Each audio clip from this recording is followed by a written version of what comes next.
Alam mo ba na kahit hindi ka panadero, kayang-kaya mong gumawa sa bahay nito? Yes po, at hindi ko nga din nakalain na kakayanin ko palang gumawa ng cheese roll. Sabi pa nga ng aking asawa parang nabibili daw sa mamahaling panaderya. O, di ba? Kaya naman, kung gusto mo ring matutunan ang paggawa ng milky cheese roll, tara, samahan mo na ako magluto.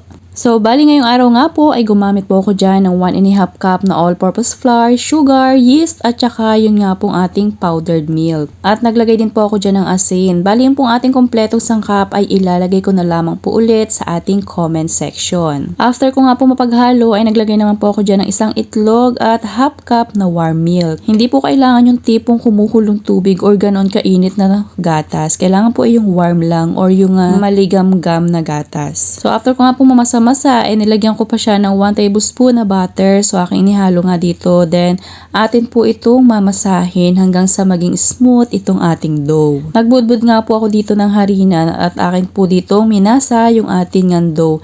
So, yan po yung ating mamasahin sa loob ng mga 10 minutes or hanggang sa maging smooth nga yung ating dough. After mamasa, ipinahidan ko pa siya ng butter. Then, akin po itong tinakpan ng plastic at itong aking pinakang tadtaran. At ito nga po ay hahayaan ko ng 20 minutes. After 20 minutes nga po, ayan na, umalsa na. So, akin po yan sinuntok-suntok para naman po mawala yung pinakang hangin niya. Then, pwede nyo na po yung hati-hatiin. Depende na po sa inyo kung gaano kalalaking hati ang inyong gagawin. So, kung nga basta-basta ng paghahati dyan, dahil yan naman po ay aming memeryendahin lamang. Pero kung ito po ay inyong ibebenta, mas mainam po kung susukatin nyo po para pantay-pantay ang laki. So, ayan, tingnan nyo lamang po yung aking ginagawa. So, after ko nga pong mabilog-bilog, ay akin naman po yung ipa-flatten gamit ang rolling pin. At dahil nga po cheese roll, magpapalaman po tayo dito ng keso. So, para lang po kayo nagbabalot dyan ng lumpiang Shanghai.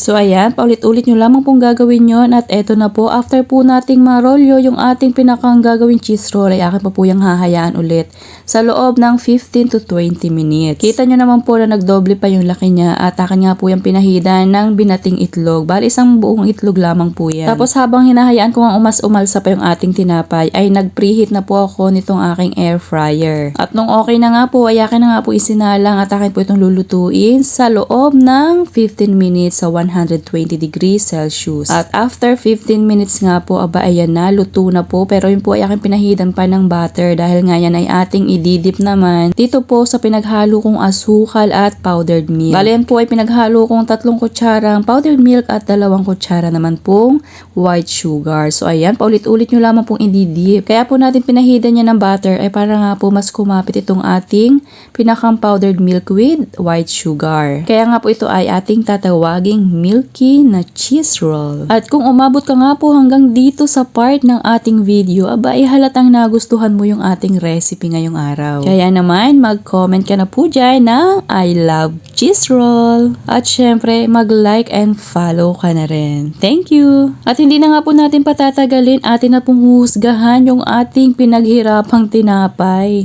Kitang-kita nyo naman kung gaano kalambot itong ating milky cheese roll. Napakasarap at talaga namang super cheesy. Kaya naman, subukan mo na rin ito. Serve and enjoy!